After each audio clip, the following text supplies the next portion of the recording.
ତୁମ ପଡ଼ିଗଲେ ଧୂଳି ଝାଡ଼ି ତୋଳି ନିଅ ହାତେ ମୁଇଁ ପଡ଼ି ଗଲେ ଧୂଳି ଝାଡ଼ି ତୋଳି ନିଅ ହାତେ ପଦେ ପଦେ ଚାଲୁଛି ମୁଁ ଯୀଶୁ ତୁମ ସାଥେ ପଦେ ପଦେ ଚାଲୁଛି ମୁଁ ଯୀଶୁ ତୁମ ସାଥେ। ଧନ୍ୟବାଦ ରାଜେଶ ଭାଇ को बहुत बहुत धन्यवाद देवी राजेश भाई को। देखुली प्रवासिनी प्रधान लेखा थिला किंतु सम्मुख को राजेश भाई केते आसंती आ से राजेश भाई लेखा राजेश प्रधान लेखा को दिन प्रवासिनी प्रधान आसी मध्यस्थी प्रार्थना पड़े से परिवार को प्रभु आशीर्वाद करंतु स्वामी स्त्री दी जन जाक आ केते मु देखे राजेश प्रधान लेखा गिलगल रे ताको झियो बसिथिबो बाइबल पढुथिबो भारी खुशी लागे मते। प्रभु तांको ए प्रकार व्यवहार करछंती तेणु राजेश प्रधान परिवार को प्रभु विशेष विशेष आशीर्वाद करंतु ए प्रकार मध्यस्थी प्रार्थना से माने कोडे नउचंती तांको परिवार प्रति प्रभु आशीर्वाद करंतु ए प्रकार तांको ऑफलाइन ऑनलाइन व्यवहार करी तांको निमंते व्यवहार करंतु। आज्ञा नमस्कार प्रधान आज्ञा ए समय आसंतु आ माने आरंभ करिबा आरंभ पूर्वरु उपस्थित समस्त को प्रभु जीशु नाम मो नमस्कार ज्ञापन करे। नमस्कार आसंतु धर्मशास्त्र गोटे अंश पढ़ा जहाँकि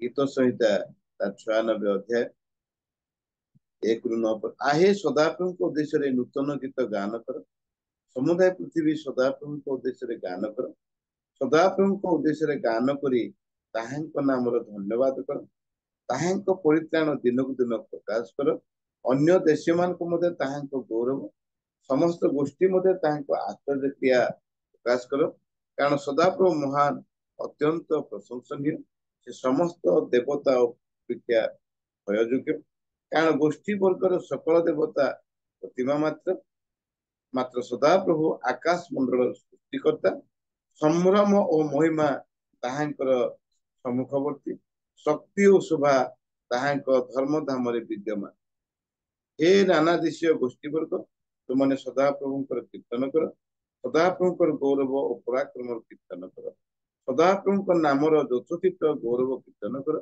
नैवेद्य आण और ताहांको प्रांगण को आस आहे पवित्रतार सौंदर्य सदाप्रभुंकर भजना कर समुदाय पृथ्वी ताहांको छामरे कंपमान हुओ आहे पवित्रतार सौंदर्य सदाप्रभुंकर भजना कर समुदाय पृथ्वी ताहांको छामरे कंपमान हो पठित वाक्य एवं श्रवण प्रभु आशीर्वाद करंतु आसंतु मो संक्षिप्त प्रार्थना करी धन्यवाद दौची पिता तुम्हें अनुग्रह करी आज आम रियल मिनिस्ट्री माध्यम एकत्रित होगा देल एवं तुम गौरव तुम प्रशंसा स्तुति वंदना और वाक्य अध्ययन और वाक्य शुणा निमंते सुजोग रखी तुम पवित्र महत्व धन्यवाद ये समस्त कार्य हस्त अच्छी पोस्ट महाशय को आम जिते लोक एकत्रित हो समस्त आशीर्वाद तुम्हें आरंभ कर तुम्हें तुम उपस्थिति समस्त कार्य तुम उपस्थिति प्रत्येक अनुभव करने गौरव जीवन जीवंत जीशुपत मंत्र क्षमा कर आमीन आमीन एतले आमने आराधना आड़ को जीवा मुझे समय अनुरोध करी आम मध्य आज आराधना करने आम पोस्ट आज्ञा सिलेक्शन कर गीत आज उन्मोचन कर जे कंठ गीत गाई जहाँ कंठ से नूतन गीत आम से प्रकार एक दासी को प्रभु आज आम आराधना करने स्थिर कर प्रॉब्लम मलिक सिस्टर को प्रभु जीशु नाम मुझे आह्वान करे से सम्मुख को आसतु आम को आराधना पढ़े नि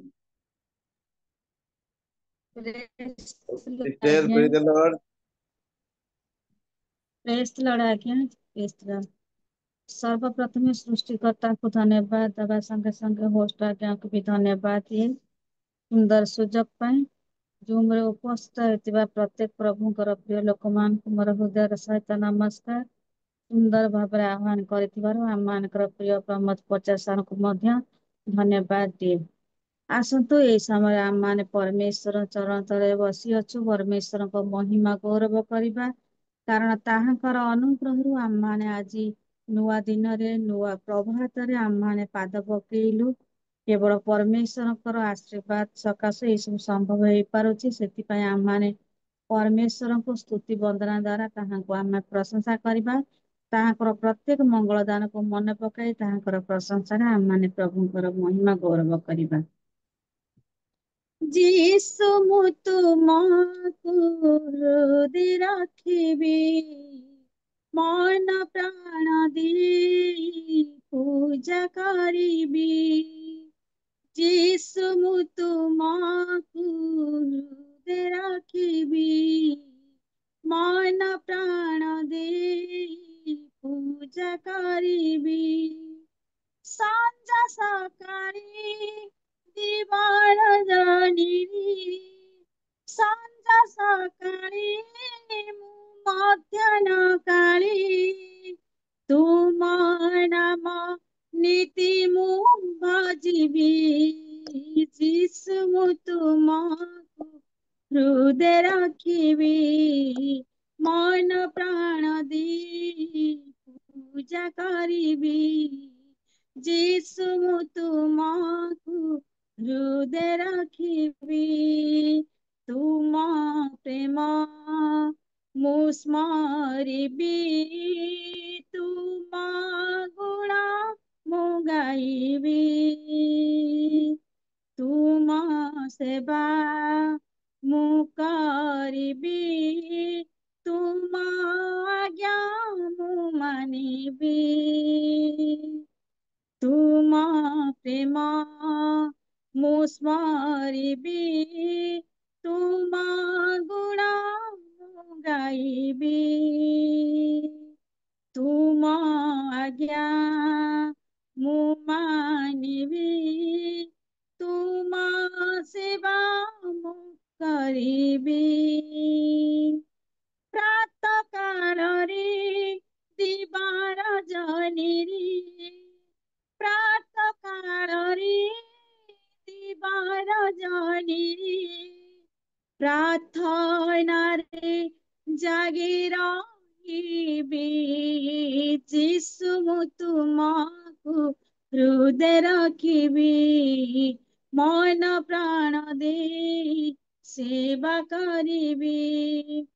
ଯୀଶୁ ମୁଁ ତୁମକୁ ହୃଦେ ରଖିବି, ମନ ପ୍ରାଣ ଦେଇ ପୂଜା କରିବି। ତୁମର ମୁଁ ଶୁଣିବି, ତୁମ ପଛେ ମୁଁ ଚାଲିବି।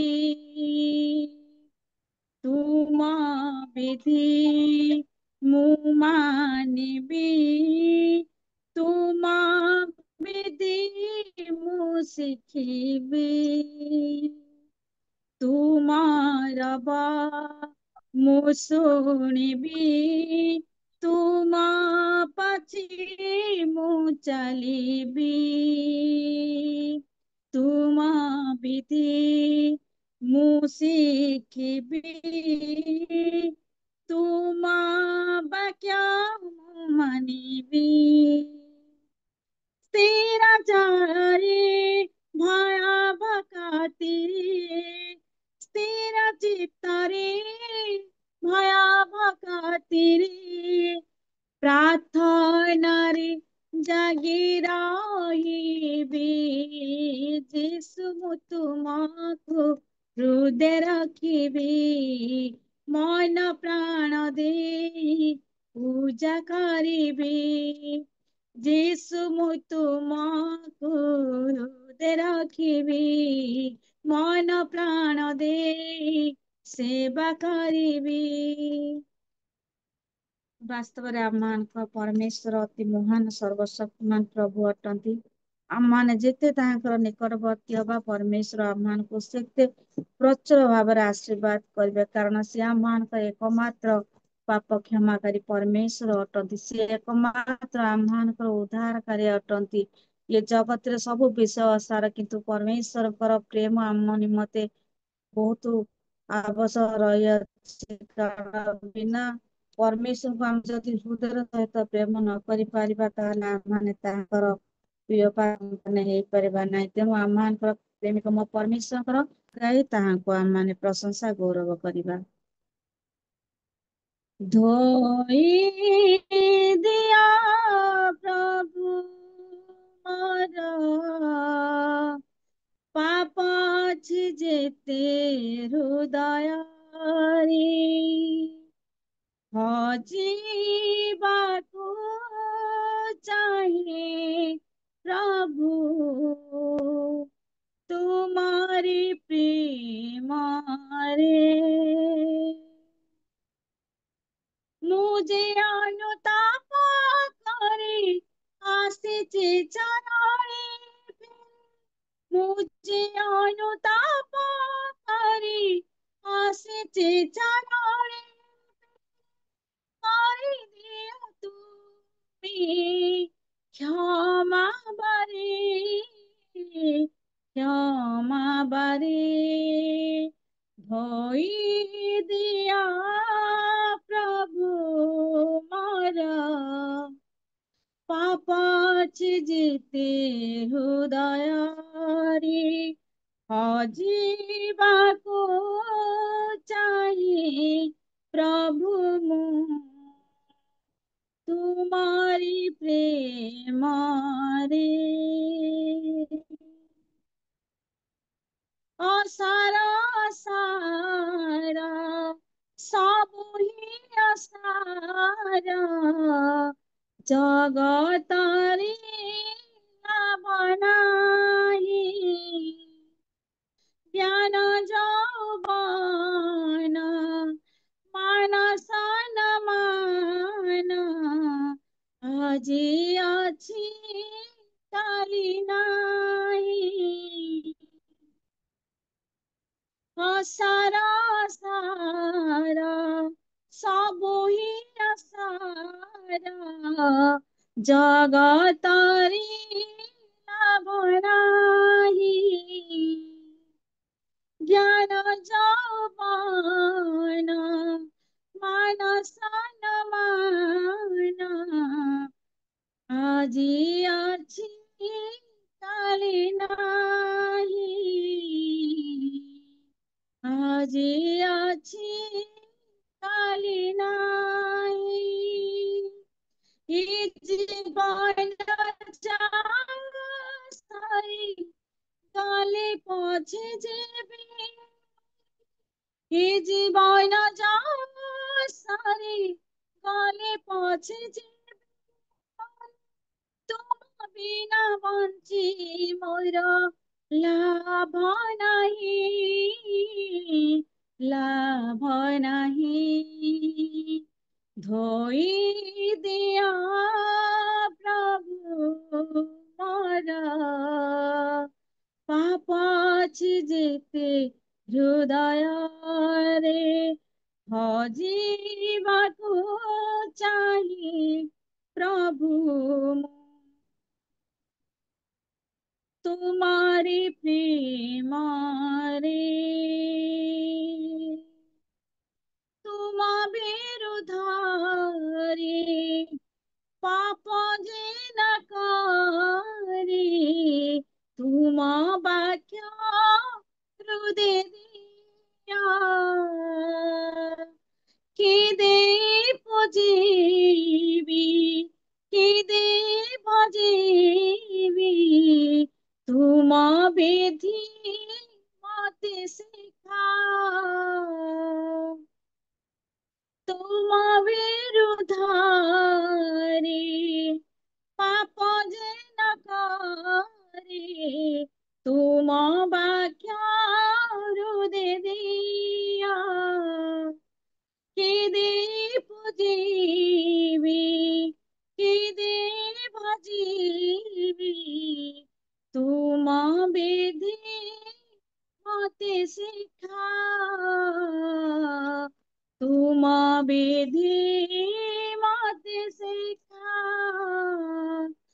অঙ্কে চায় না পাপে মোহি চাহিয়াছে বাটা চাই অঙ্কে চায় না পাপে মোহি রহিয়াছে বাটা চাই হাত ধরে চড়াই তুমা পথরে ସତ୍ୟ ପଥରେ ହଜିବାକୁ ଚାହେଁ ପ୍ରଭୁ ତୁମରି ପ୍ରେମରେ ଧୋଇ ଦିଅ ପ୍ରଭୁ ମୋର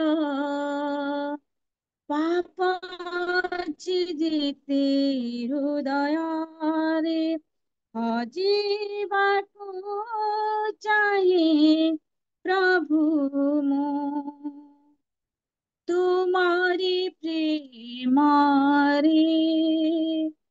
ପ୍ରଭୁ ତୁମରି ପ୍ରେମରେ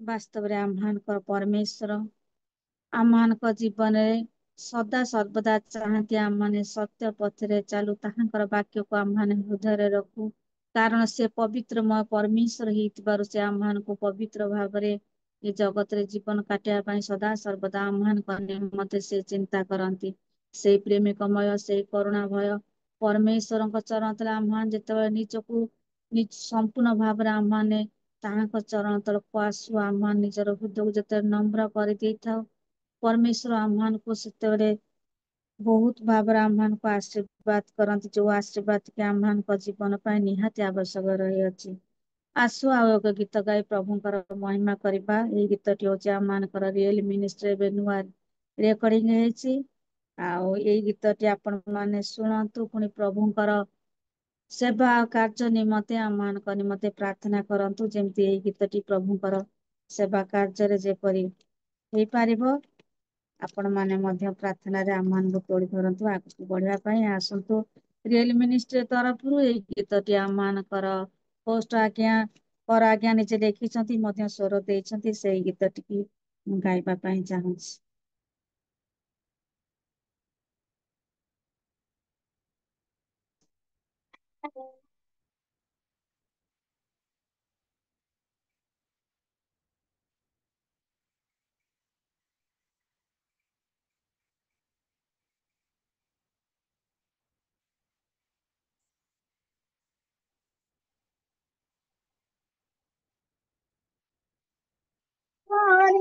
हालेलुया प्रभु क्षमा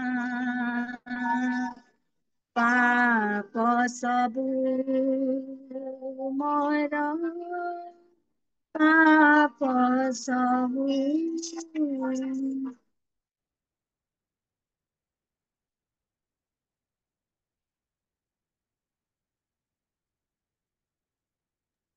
म्यूजिक आसुनी सिस्टर म्यूजिक बाजुनी शुभा जाऊनी म्यूजिक टा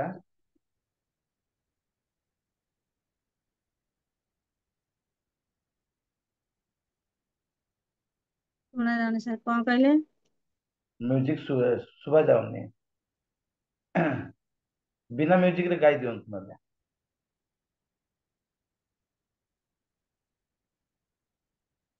हरि दिया प्रभु क्षमा पाप सबु मोर पाप सबु हरि दिया प्रभु क्षमा पाप सबु मोर पाप सबु ତୁମ୍ଭ ଚରଣେ ଧୋଇବାକୁ ଯେ ତୁମ୍ଭ ଚରଣେ ଧୋଇବାକୁ ମୁଁ ଯେ ଥରେ ଦିଅ ପ୍ରଭୁ କ୍ଷମା ପାପ ସବୁ ମୋର ପାପ ସବୁ ଥରେ ଦିଅ ପ୍ରଭୁ କ୍ଷମା ପାପ ସବୁ ମୋର ପାପ ସବୁ ଅନୁତାପନୀର କାନ୍ଦେ ମନ୍ତର କାନ୍ଦେ ମନ୍ତର ଆଶ୍ରା ମତେ ଦିଅ ତୁମରି ପ୍ରାୟର ତୁମରି ପ୍ରାୟର ଅନୁତାପନୀର କାନ୍ଦେ ମନ୍ତର କାନ୍ଦେ ମନ୍ତର ଆଶ୍ରା ମତେ ଦିଅ ତୁମରି ପ୍ରାୟର ତୁମରି ପ୍ରାୟର ଦୟା କ୍ଷମା ପାଇ ଫେରିଛି ଆଜି ମୁଁ ଯେ ପ୍ରଭୁ ଯୀଶୁଙ୍କର ହରିଦିଅ ପ୍ରଭୁ କ୍ଷମା ପାପ ସବୁ ମୋର ପାପ ସବୁ ଥରିଦିଅ ପ୍ରଭୁ କ୍ଷମା ପାପ ସବୁ ମୋର ପାପ ସବୁ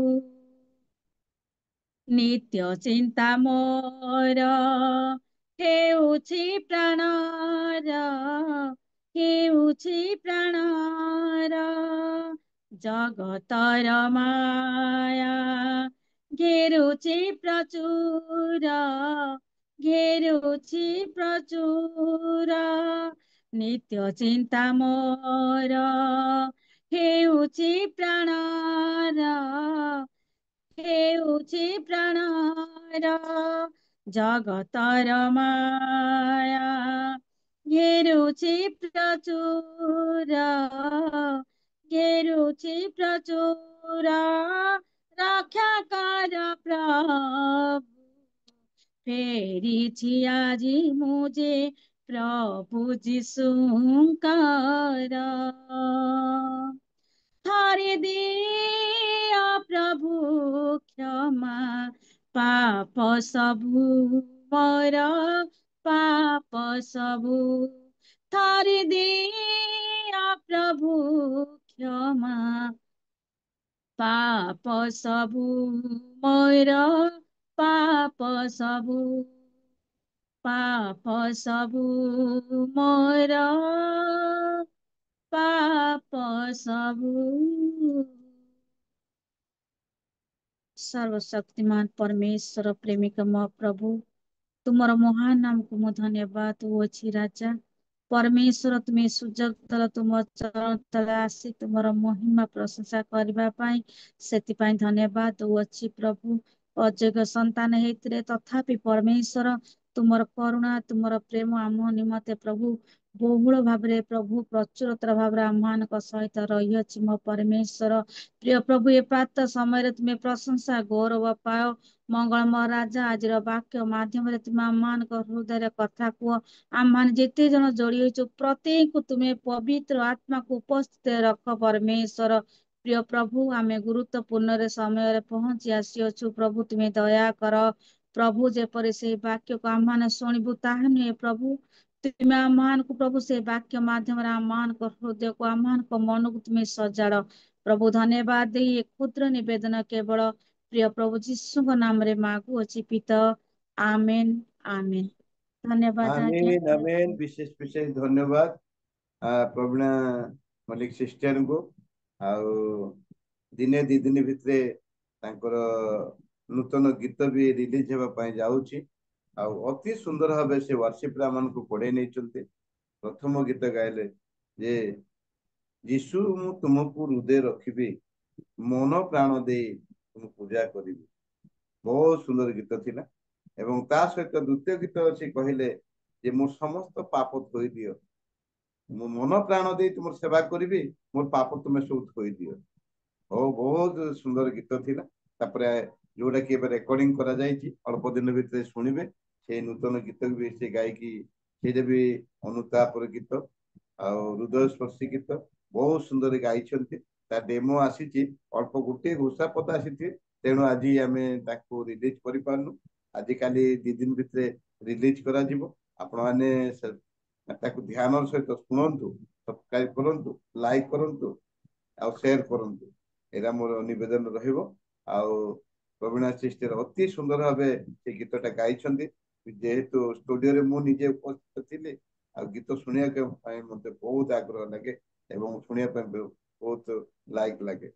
आसतु आ सिस्टर को निमंते एवं वाक्य निमंते प्रार्थना करबा। आम मान मध्य वयोज्येष्ठ आम विनोद सेनापति महाशय अच्छा, अनुरोध करी जे गुप्त भाव आम सिस्टर को निमंते एवं वाक्य निमंते प्रार्थना करूँ। विनोद सेनापति सर नमस्कार, आपण प्रार्थना करूँ। अनम्यूट करंतु। समस्त को प्रेज द लॉर्ड। आसो आमे माने प्रार्थना करबा। जीवित परमेश्वर प्रभु यीशु, आमे तुम नाम धन्यवाद करूछु, महिमा करूछु प्रभु। तुमर दया तुमर प्रेम आम पई यथेष्ट अटे। हमको पुणी थरे नूतन नूतन प्रभात देखैलो, सेति पई आमे तुमको धन्यवाद दउछु। आज तुम उद्देश्य रे गीत गान करिसंती, प्रार्थना करिसंती। प्रत्येक तुम दास दासी को तुम आशीर्वाद करो, समान को ऊर्ध्वरु शक्ति ज्ञान बुद्धि दियो। तुम सेवा निमंते दिन को दिन अभिषेक दे तुम व्यवहार करो। विशेष करी प्रवीणा मलिक निमंते प्रार्थना करूछु प्रभु। तांको जो गीत गाइबा पई तुम सहाय्य कलो। गीत जो समस्त रेकर्डिंग करा जायछि, से गीत रे अनेक लोग माने सुनी आशीषित हेबे, आत्मिक जीवन रे अभिवृद्धि हेबे प्रभु। एथिबा में प्रार्थना करूछु, तुम दासी को संपूर्ण तुम अधिकार करो, अभिषेक करो, तांको परिवार समस्त को तुम आशीर्वाद करो। जुमरे मध्य जिते लोग बसी समस्त को तुम आशीर्वाद करो। आज तुम पवित्र दास पराड़ आज्ञा वाक्य देवे प्रभु, ताको मध्य तुम आशीर्वाद करो। तुम पवित्र आत्मा द्वारा तांको तुम कथा करो। से वाक्य आम समस्त गोटे आशीर्वाद कारण हेबो, आत्मिक जीवन अभिवृद्धि हेबो। तुम राज्य और धार्मिकता को अन्वेषण करी प्रत्येक मंगल दान प्रत्येक आशीर्वाद प्राप्त होथिबो प्रभु। एथिपाई कृपा कर, तुम नियंत्रण रख, आरंभ शेष पर्यंत तुम रुह। सकल गौरव प्रार्थना तुम पाओ, यीशु कृष्ण को नाम मांगि। आमेन आमेन आमेन। विशेष विशेष धन्यवाद सेनापति महाशय, सुंदर भाव समस्त विषय नहीं प्रार्थना कर। वर्तमान आम वाक्य शुणवार समय। आज जो दासों को मनोनीत करा समस्त अति प्रिय, समस्त आदरणीय सी आ समस्त अति परिचित। आते सी आसते एते सुंदर भाव आते स्पष्ट भाव एवं ताको शब्द ए प्रकार थाए जे गोटे छोट पिला भी से तो निजे शिक्षकता करुथिले बुझीजिवो ए प्रकार तांकर वाक्य थाए। आ से दासों को आज मनोनीत करा जायछि जे कि उत्कल बाप्टिस्ट मंडली सम्मेलन एक विंग्स रही जाओ किंबा पठाओ, से ही प्रकार एक विंग्स निजे से संपादक दायित्व दौड़ौछंती।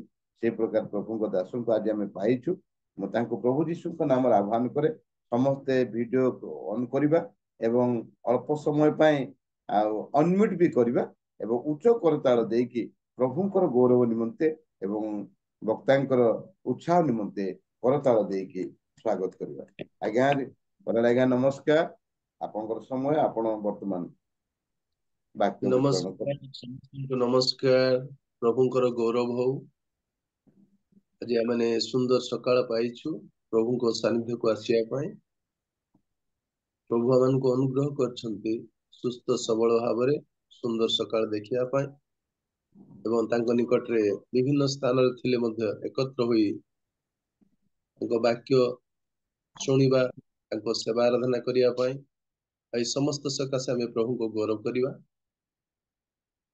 आज सुंदर सुजोग सकाशे मो प्रभुंकर धन्यवाद देवा संगे संगे रियल मिनिस्ट्री रो होस्ट पीटर महाशय को धन्यवाद दूची।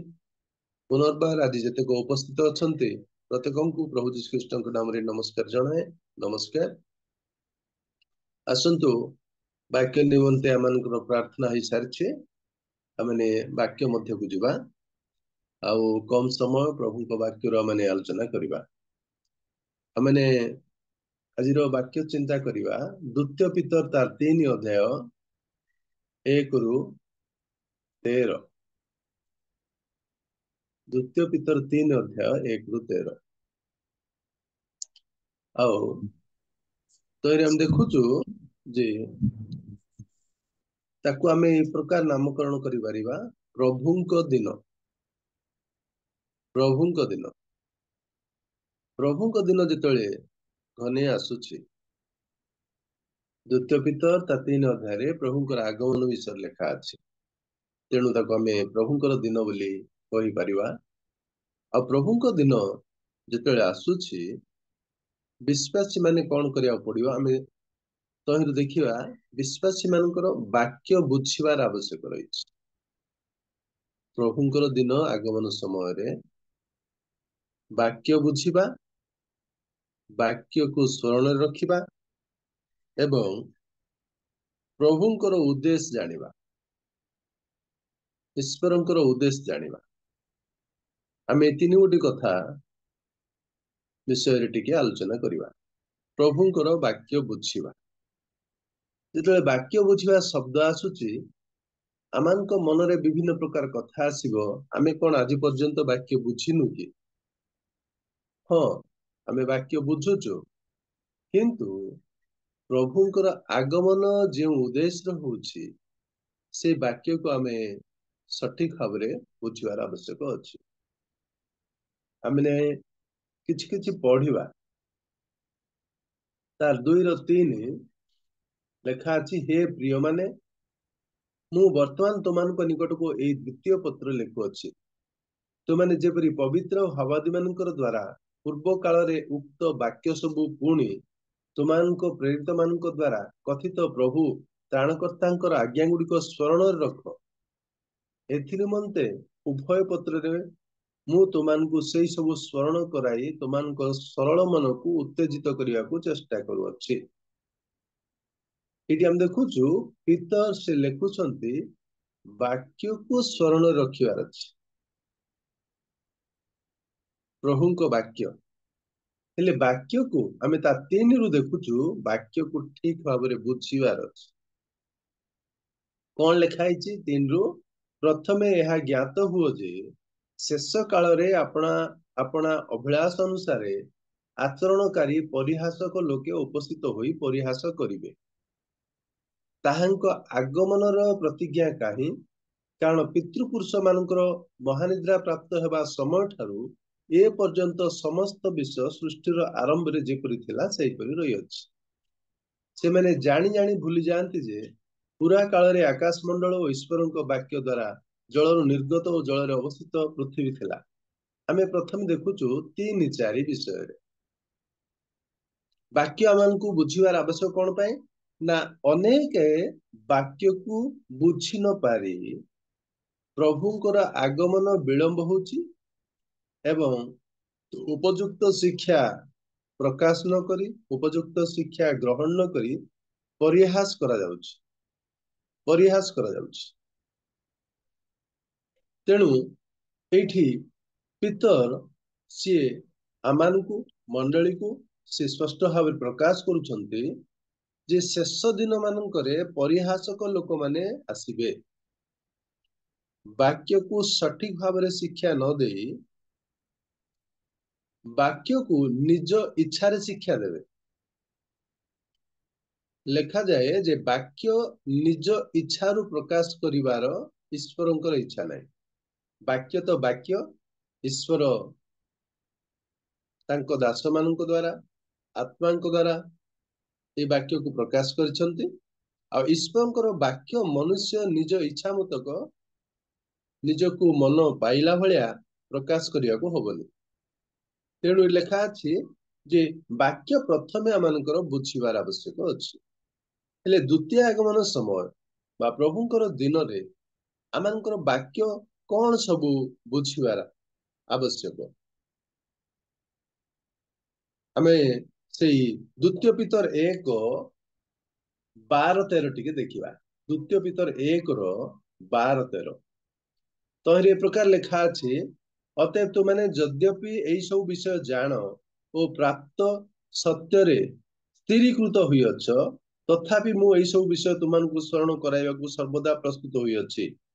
ଆମମାନଙ୍କ ପ୍ରଭୁ ଯୀଶୁ ଖ୍ରୀଷ୍ଟ ମୋତେ ଯେପରି ଜଣାଇ ଅଛନ୍ତି, ତଦନୁସାରେ ଶୀଘ୍ର ମୋତେ ଏହି ସ୍ୱରୂପ ତମ୍ବୁ ଯେ ତ୍ୟାଗ କରିବାକୁ ହବ, ଏହା ଜାଣି ଯେ ପର୍ଯ୍ୟନ୍ତ ଏହି ତମ୍ବୁରେ ଥାଏ ସେ ପର୍ଯ୍ୟନ୍ତ ତୁମମାନଙ୍କୁ ସ୍ମରଣ କରାଇ ଜାଗ୍ରତ କରାଇବା ବିହିତ ମନେ କରୁଅଛି। ଏଇଠି ଆମେ କଣ ଦେଖିପାରୁଛୁ ଯେ ଆମଙ୍କର ତମ୍ବୁରୂପ ଗୃହ ଅର୍ଥାତ୍ ଆମଙ୍କର ଜୀବନ ଶୀଘ୍ର ଚାଲିଯିବ।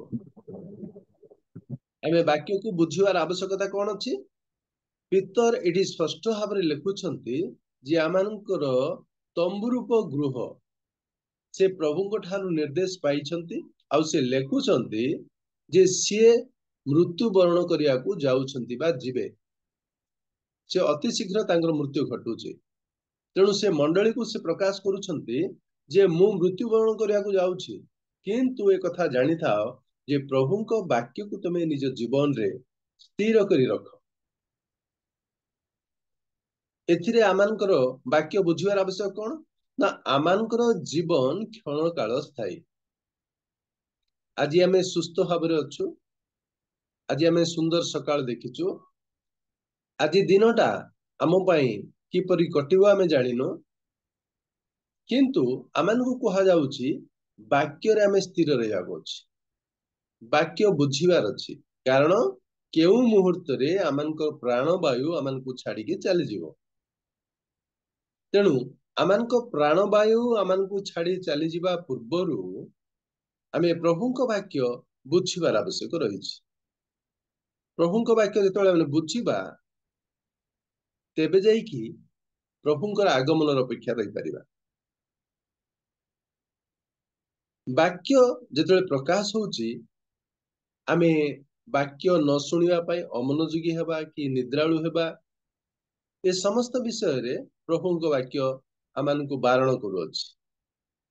ଆମେ ଯଦି ସାଧାରଣତଃ ଦେଖିବା ପ୍ରେରିତ ତାର 20 ଅଧ୍ୟାୟ 7 ରୁ 10, ଯେତେବେଳେ ପାଉଲ ବାକ୍ୟ ପ୍ରଚାର କରୁଛନ୍ତି, ଦୀର୍ଘ ସମୟ ହଉଛି, ଜଣେ ଯୁବକ ସେ ନିଦରେ ହୋଇ ଛାତ 3 ତାଲା ବିଲ୍ଡିଂ ରୁ ତଳକୁ ଖସି ପଡୁଛନ୍ତି। ତାର ଅର୍ଥ କଣ? ନା ବାକ୍ୟ ପ୍ରତି ବୁଝିବା, ଆଗ୍ରହ, ଧ୍ୟାନର ସହିତ ଶୁଣିବା, ଏ ସମସ୍ତ ବିଷୟ ନଥିଲେ ଆମଙ୍କ ଜୀବନରେ ମୃତ୍ୟୁ କେତେବେଳେ ଆସିପାରେ ତାହା ହଉଛି ତାର ନିଦର୍ଶନ। ତେଣୁକରି ରୋମୀ ପୁସ୍ତକ ଆହୁରି ସ୍ପଷ୍ଟ ଭାବରେ ଲେଖୁଛନ୍ତି, ରୋମୀ ତାର 13 ଅଧ୍ୟାୟ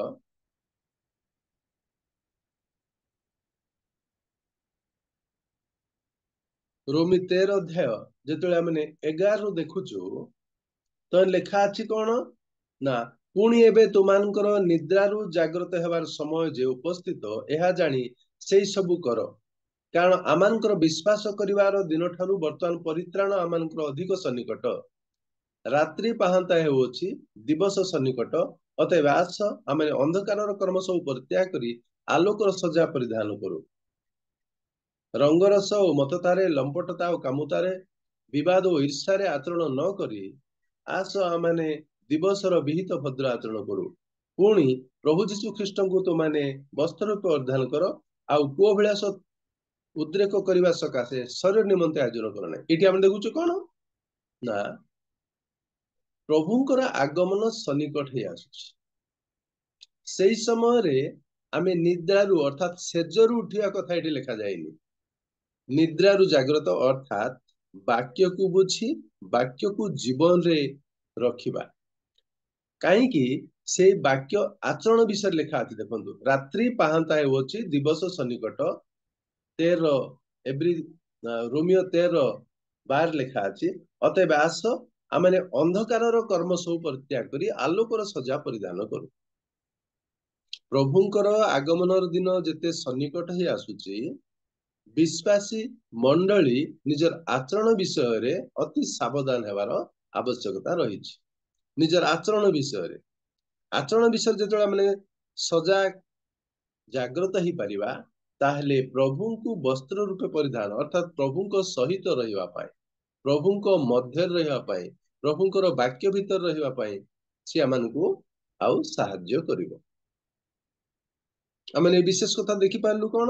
ନା ପ୍ରଭୁଙ୍କର ଆଗମନ ଦିନ ସମୟରେ ବାକ୍ୟ ବୁଝିବା। ଆମେ ସେ ପ୍ରଥମ କଥା ଆମେ ଦେଖିଲୁ କଣ? ନା ଲୋକେ ବାକ୍ୟ ନ ବୁଝି ପ୍ରଭୁଙ୍କର ଆଗମନର ଦିନ କାହିଁ ଏ କଥା ପ୍ରକାଶ କରୁଛନ୍ତି। କେମିତି? ନା ସୃଷ୍ଟି ଯେମିତି ଆରମ୍ଭ ହେଲା, ସୃଷ୍ଟି ଯେ ପ୍ରକାର ପିଢି ଉପରେ ପିଢି ଚାଲିଛି, ଆଜି ବି ଠିକ ସେମିତି ଚାଲିଛି। ପିଢି ଉପରେ ପିଢି ଯେମିତି ଚାଲିଛି, ଆଜି ବି ଠିକ ଚାଲିଛି। ତେଣୁ କୌଣସି ବିଷୟର ପରିବର୍ତ୍ତନ ଦେଖା ଯାଉନି। ତେଣୁ ସେମାନେ ଜାଣି ଜାଣି ଭୁଲି ଯାଆନ୍ତି। ଏଇଠି କୁହାଗଲା ଲୋକେ ଯାହା କହୁଛନ୍ତି ଲୋକମାନଙ୍କୁ ବାକ୍ୟ ସ୍ମରଣରେ ଅଣେଇ ଦିଆଯାଉଛି, ବାକ୍ୟକୁ ସ୍ମରଣରେ ଅଣି ଦିଆଯାଉଛି।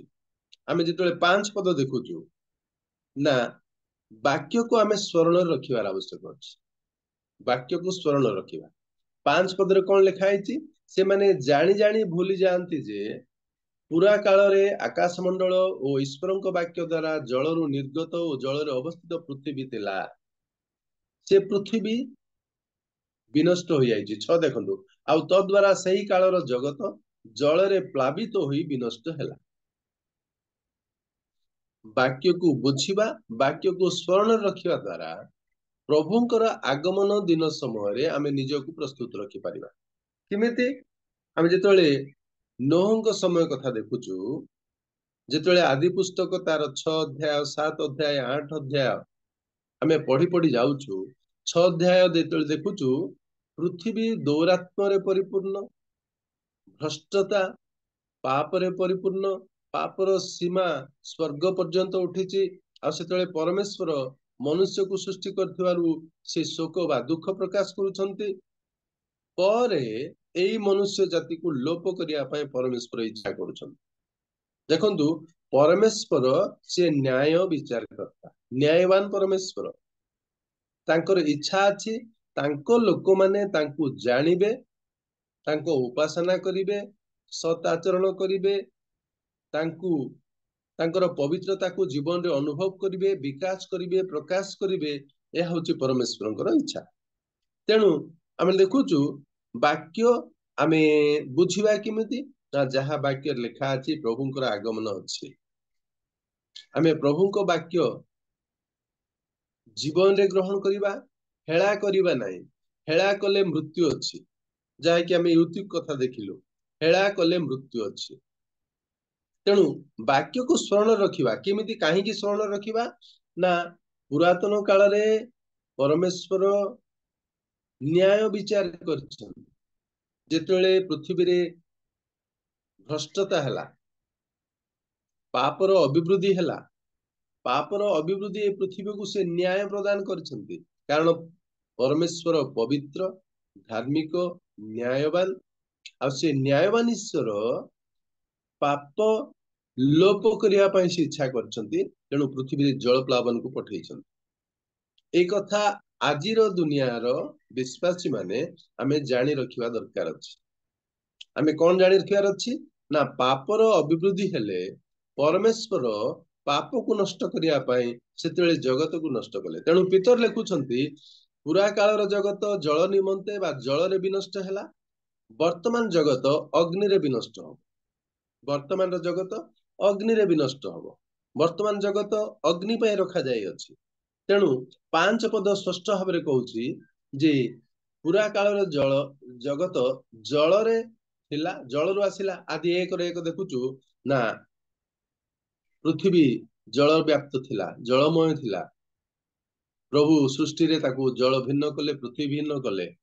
କିନ୍ତୁ ସେଇ ପୃଥିବୀରେ ଯୋଉ ମନୁଷ୍ୟ ବାସ କଲା, ଯୋଉ ମନୁଷ୍ୟ ଆପଣ ସାଦୃଶ୍ୟରେ ଗଢା ଯାଇଥିବା ମନୁଷ୍ୟ ବାସ କଲା, ସେଇ ପୃଥିବୀରେ ମନୁଷ୍ୟ ପାପରେ ଭ୍ରଷ୍ଟ ହେବାରୁ ପରମେଶ୍ୱର ସେ ପୃଥିବୀକୁ ମଧ୍ୟ ଆଉ ବିନଷ୍ଟ ହେବା ପାଇଁ ଦେଲେ, ଜଳ ପ୍ଲାବନ ଦ୍ୱାରା। ହେଲେ ଏଇଠି ଆମେ ଦେଖୁଛୁ କଣ? ଆମେ ବାକ୍ୟ ସ୍ମରଣରେ କଣ ରଖିବା? ନା ପାପ କଲେ ବିନାଶ ଅଛି।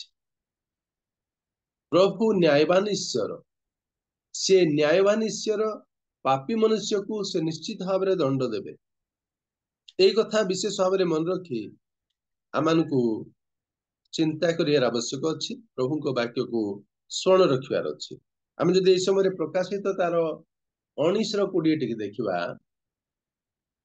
ପ୍ରକାଶିତ 19:20 ତହିଁରେ ପ୍ରକାର ଲେଖା ଅଛି, ସେଥିରେ ସେଇ ପଶୁ ଧରା ପଡିଲା। ଆଉ ଯେଉଁ ଭଣ୍ଡ ଭାବାଦୀ ତାହାର ସାକ୍ଷାତରେ ଆଶ୍ଚର୍ଯ୍ୟ କର୍ମ ଗୁଡିକ କରି ତଦ୍ୱାରା ପଶୁର ମୁଦ୍ରାଙ୍କ ପ୍ରାପ୍ତ ଲୋକମାନଙ୍କୁ ଓ ତାହାର ପ୍ରତିମା ପୂଜକ ମାନଙ୍କୁ ଭ୍ରାନ୍ତ କରିଥିଲା, ସେ ମଧ୍ୟ ତାହାର ସଙ୍ଗରେ ଧରା ପଡିଲା। ସେମାନେ ଉଭୟ ଜୀବିତ ଅବସ୍ଥାରେ ଗନ୍ଧକ ପ୍ରଜ୍ୱଳିତ ହ୍ରଦରେ ନିକ୍ଷିପ୍ତ ହେଲେ। ଶୟତାନ ପ୍ରଭୁଙ୍କର ଲୋକମାନଙ୍କୁ, ଜଗତର ବିଶ୍ୱାସୀ ମାନଙ୍କୁ, ଜଗତର ସମସ୍ତ ମାନବ ଜାତିକୁ ସେ ଭ୍ରାନ୍ତ କରୁଛି। କିନ୍ତୁ ନ୍ୟାୟବାନ ପରମେଶ୍ୱର ତାଙ୍କ ଦିନରେ, ଯେତେବେଳେ ପ୍ରଭୁଙ୍କର ଦିନ ଆସିବ, ଦ୍ୱିତୀୟ ଆଗମନ ଆସିବ, ଆଉ ସେତେବେଳେ ସେଇ ପଶୁ, ଯିଏ ପଶୁ ଅର୍ଥାତ୍ ସେ ତ ପଶୁ ତ ନୁହଁ, ସେଇ ଗୋଟେ ବ୍ୟକ୍ତି ଯିଏକି ସମଗ୍ର ପୃଥିବୀକୁ ଅବିଶ୍ୱାସ ଦ୍ୱାରା ଆଘାତ କରୁଛି, ଭ୍ରାନ୍ତ କରୁଛି, ତାକୁ ବି ଆଉ ପ୍ରଜ୍ୱଳିତ ଅଗ୍ନିକୁଣ୍ଡରେ ନିକ୍ଷିପ୍ତ କରିବେ। ହେଲେ ଏଇଠି କଣ, ଆମେ ଏଇ ବାକ୍ୟକୁ ସ୍ମରଣ ରଖିବାର ଅଛି, ପ୍ରଭୁ ଛାଡିବେ ନାହିଁ। ପ୍ରଭୁ ବର୍ତ୍ତମାନ ଅନୁଗ୍ରହର ସମୟ ଦେଇଛନ୍ତି। ପୁରାତନ ଜଗତରେ ମଧ୍ୟ ଦୁଷ୍ଟ ମାନଙ୍କୁ ସେ ବିନାଶ କରିଛନ୍ତି, ବର୍ତ୍ତମାନ ମଧ୍ୟ ସେ ଅପେକ୍ଷା କରିଛନ୍ତି ଯେ ଯିଏ ଦୁଷ୍ଟତା ଭିଆଉଛି, ଯିଏ କି ଭ୍ରାନ୍ତ ଶିକ୍ଷା ଦେଉଛି, ଯିଏ କି ପ୍ରଭୁଙ୍କର ସୃଷ୍ଟି ମନୁଷ୍ୟକୁ ପଥଭ୍ରଷ୍ଟ କରୁଛି, ନରକଗାମୀ କରୁଛି, ତାକୁ ବି ଧରିବେ, ଆଉ ତା କଥା ଶୁଣିବା ଲୋକମାନଙ୍କୁ ବି ଧରିବେ। ତେଣୁ ଏଠି ଦେଖୁଛୁ ଯେ ପ୍ରକାଶିତ 19:20 ଏ କଥା ଲେଖା ଅଛି ଯେ ସେମାନଙ୍କୁ ଧରାଯିବ। ଯଦି ଆମେ 20 ଅଧ୍ୟାୟ ବି ଦେଖିବା, 20 ଅଧ୍ୟାୟ ତାର 10ରୁ ବି ସେ କଥା ଲେଖା ଅଛି। 20 ଅଧ୍ୟାୟ ଦେଖନ୍ତୁ, 20 ଅଧ୍ୟାୟ ତାର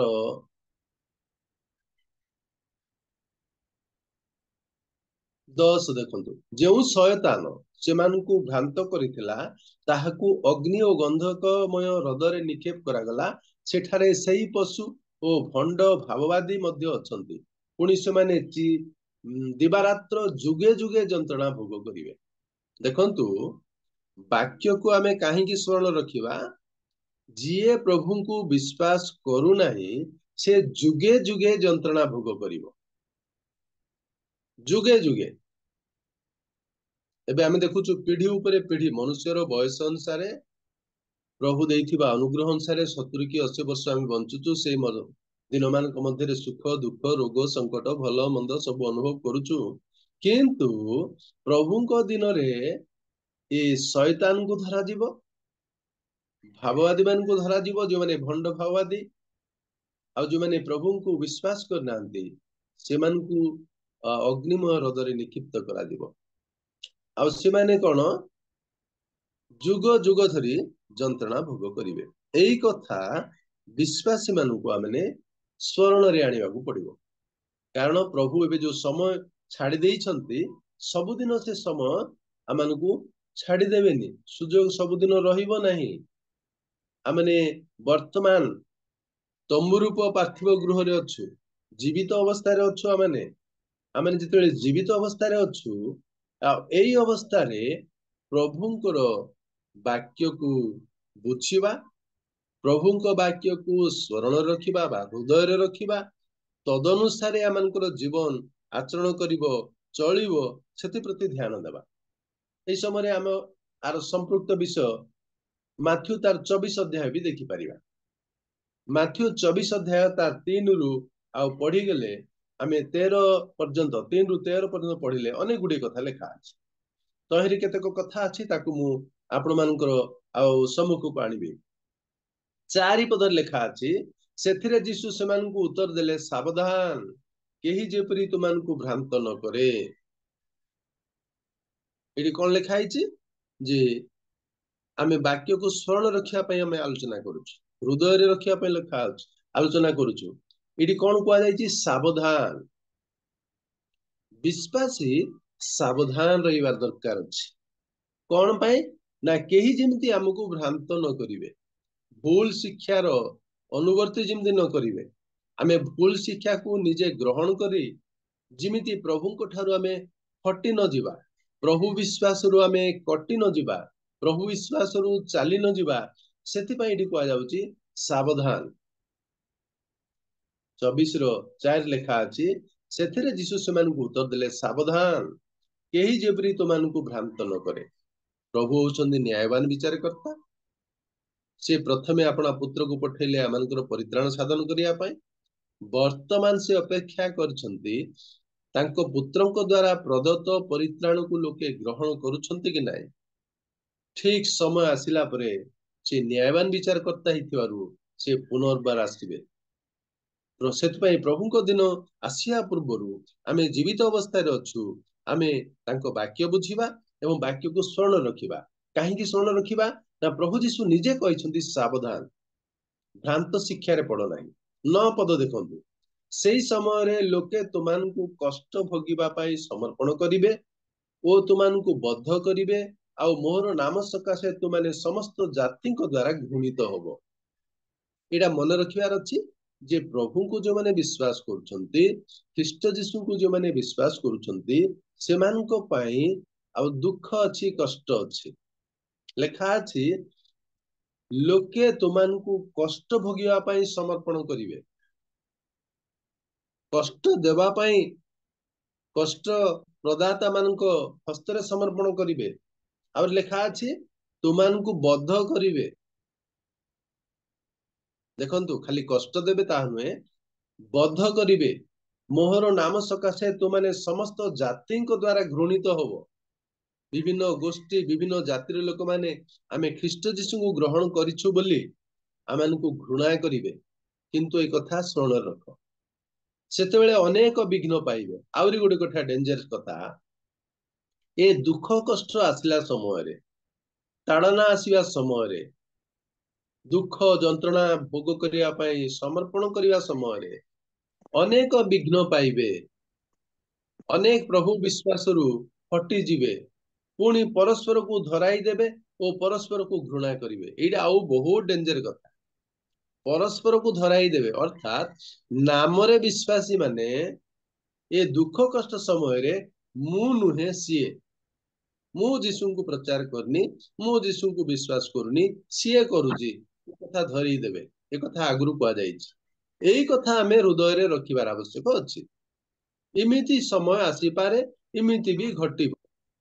तथापि विश्वासी जानी रखिया को पड़िबो जे प्रभु आसुछंती से न्यायवान विचारकर्ता से उद्धारकर्ता से रक्षाकर्ता से पुणी जगत को आसिबे जगत रे तांको राज्य को संस्थापन करिया पई से आसिबे।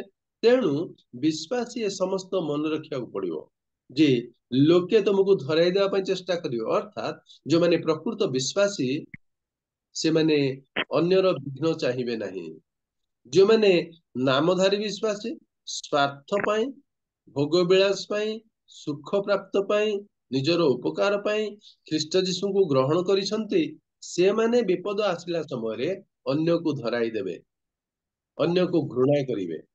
12 देखंतु पुणी अधर्म वृद्धि पाइबारु अधिकांश लोकंकर प्रेम शीतल होई जिवो शिथिल होई जिवो। वर्तमान समय आमे समस्त अनुमान करि पारछु जे अधर्मर एते वृद्धि हिची तार सीमा टपी गेलानी।